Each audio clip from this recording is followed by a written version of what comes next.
What's going on, YouTube? Welcome back. It is another match video analysis, my first match as a high capacity shooter. I'll let this play through and scroll. Shooting carry optics in, I'll turn the volume down so you don't have to listen to how amazing that 80s song is. Alright, so the first stage, just take a look at this stage. You started right here on the X's. You could step into the box. You had two options. You could shoot through the window first. You could kind of draw to this target, or you could draw to this target.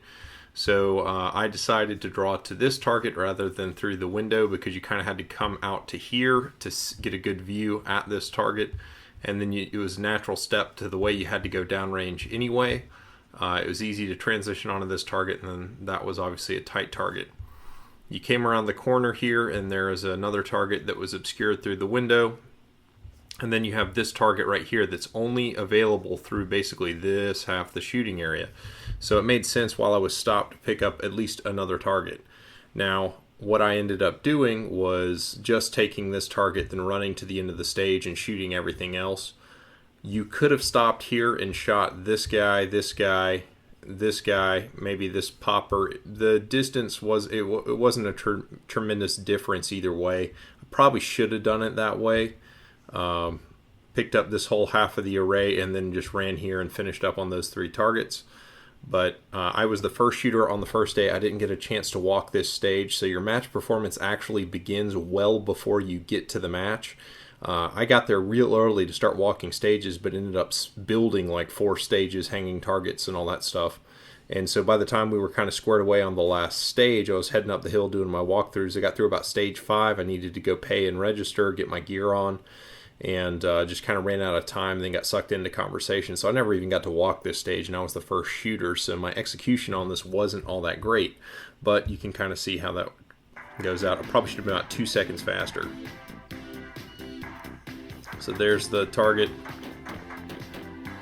there's the window, long range, then I just book it to the last position. It's always good to get to the last position. I end up having a makeup shot on that. I called it with my dot. I saw my dot move into the black. Sure enough, I was about an inch into the black with that first shot, but picked up 2 alpha. Alright, this stage. You had a couple options. You could come over here into this corner and you could take these 2 here. You could take basically those 3 if you wanted to. You could also shoot from this position through this window at this target. That didn't make a lot of sense to me, although I saw some guys do it. The PCC guys all did it, but you had to go to this window anyway to pick up this target, and you had to come here anyway because that's the only place you can shoot this guy. So all the divisions seem to basically agree that you had to take at least these 2 targets from here. Pretty much everybody in all divisions only took these 2 targets here. Whether they wanted to, they would shoot this target through the window. Like PCC guys would turn onto it and start walking out of position shooting this because it was a fairly easy shot, maybe 12 yards, which for a PCC isn't so bad. Then they would run over here, do that. So I basically ran it kind of like a PCC guy. The production guys did it similarly, not quite same as. Production guys would take those, they go to there, take these 2 through the window, then reload, kind of pause right here, and they would take those. They somehow would make that into an array of 5. I didn't really pay attention to how they did it. And then you kind of finished up over here with those 4 targets. So that's basically what I did. Executed it about a couple seconds slower, and I was just kind of shooting. I wasn't real confident yet. Starting to build confidence. Now this is probably really jerky to you guys. I'm gonna have to exit full screen. Well, we'll just look at that. So that transition right there, back that up a bit. I'm not at all pleased with that transition right there. That was really slow. I over-aimed on that second target. My foot, just getting my feet into position took forever. I kept both hands on the gun pretty much this whole match just so I wouldn't try and reload when I didn't need to. Not really changing gears on any of those targets. Shooting everything the same cadence, which was probably costing me some time. I just need to get used to changing gears with the dot. Started to feel more comfortable at this point. I think you can see some cadence changes on this one.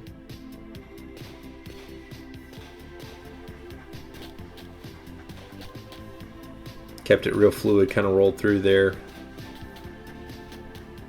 Didn't really stop moving my feet. Did a hard stop here. Took a bunch of targets.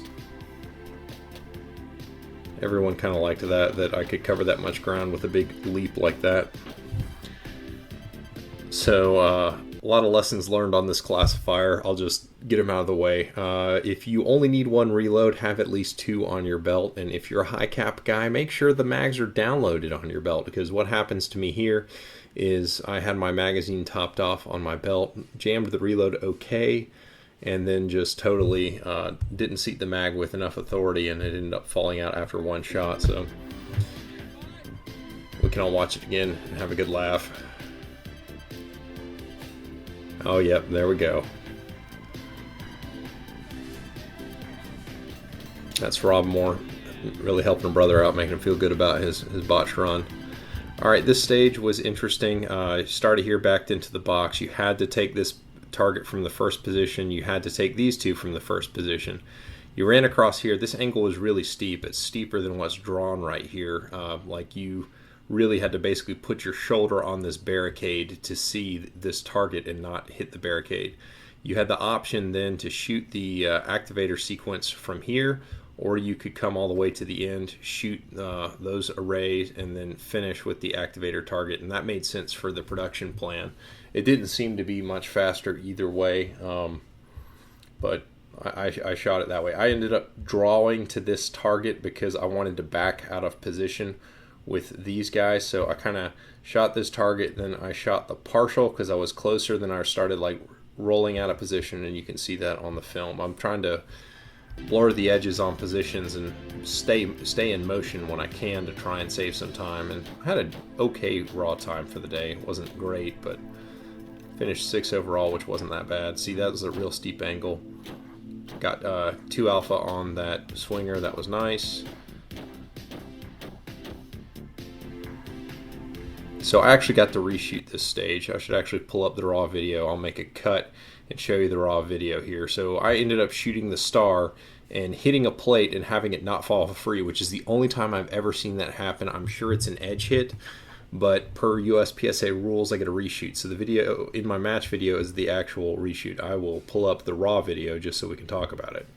Here's the stage. You're going to step into the box. I'm going to take the paper that you can kind of see right there and this popper.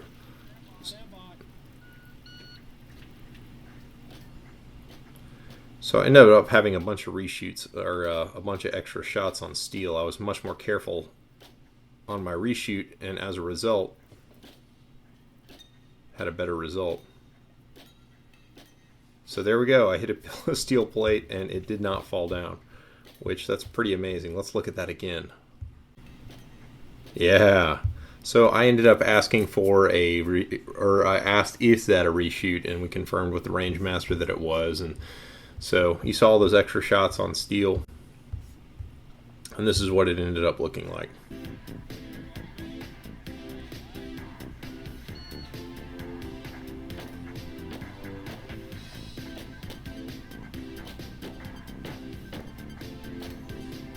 One for one so far. 1 for 1. Oh, there's 1 makeup. I think I have 2 more makeups, so I could have been about 2 seconds faster if I went 1 for 1 on steel all the way. And you really need to go 1 for 1 on mini poppers, so each one of those mini poppers. All right, yeah. Let's get through the meme.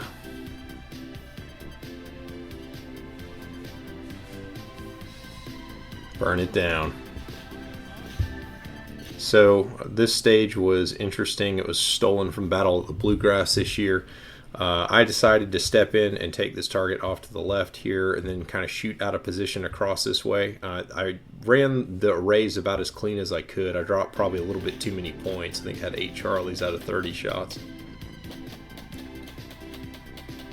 So those 2 shots right there on the transition, that was basically everything was about 3 yards, and all of a sudden everything was at like 8 or 9 yards, and it kind of took a second to catch back up.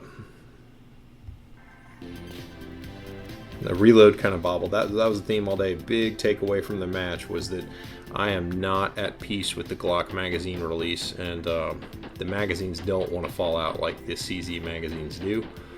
So I need to get used to that because I didn't run as fast, and cost me a little bit of time there. So the box activated this swinger and this popper over here next to this barrel stack. This is basically just a dropout target, so it would just drop out and then be visible, but it wouldn't be visible unless you shot this popper. So I came straight onto the activator, took this target, and then I kind of stepped back and I shoot the dropout target, then shot the mover. It didn't make a lot of sense to shoot this target. What I probably should have done is shot in on this target, moved there, finished up on the waver, then swung on to the mini popper, shot that, did a aggressive shuffle step, 2 steps over. Then I would take this target, this target, this target, and then finish up in the last position with this target and these 2 partials over here. I don't think it cost me tremendously, but it wasn't the optimum stage plan. So you can see the stomp box, step on it, yep, partial. There's a little shuffle step of feet that probably cost me, 0.3 of a second or so.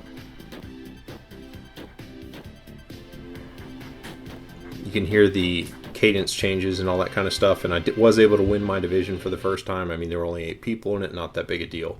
So the big takeaways for me are changing gears. I need to learn to change gears with my dot, and that's just going to be mixing up some very hard shooting with some very easy shooting, and just gaining confidence on very hard shots so that when easy shots present themselves, I can burn it down. Reload's a problem. For whatever reason, I'm doing a bunch of movement in my upper body. You can see it in the classifier. So I need to tune that back out and get it real efficient.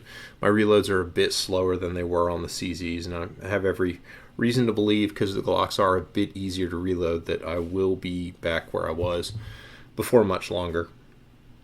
But yeah, I really enjoy the dot. I think the fun factor for the Carry Optics division is off the charts, and look forward to the next match. I appreciate you guys. If you stuck it out this far, thanks, and we'll catch you on the next one. See you guys.